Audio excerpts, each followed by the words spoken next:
Hello YouTubers, I'm Justin and today on Dashandrun where we're going to be having a look at this. Now basically this is the Zoom H1n and it's an update from the original Zoom H1 that came out a couple of years back. They basically have done a cosmetic update, have changed the look, and they've added a couple of new features.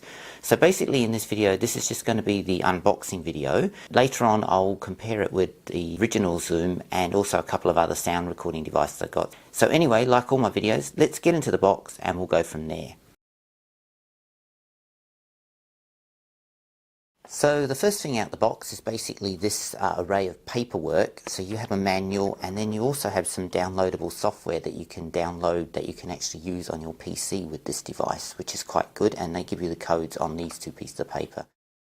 All important AAA batteries. These will be used to power the device and you get 2 in the box. I also got this in my kit.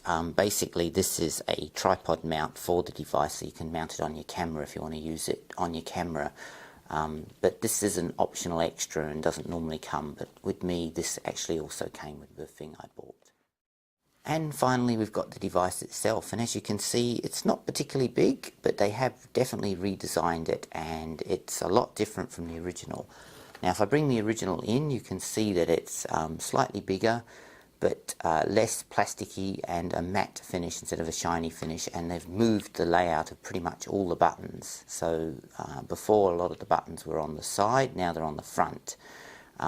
You've still got your micro SD card slot like the original, and you've got all your ins and outs for audio, and you've got now a speaker on the top instead of at the bottom where the original had it. So anyway, this has just been a quick unboxing video, and as I said, I'll be following this up with a proper audio review of this against this and a couple of other sound recording devices I've got. But as always, thanks for watching and please subscribe to my channel.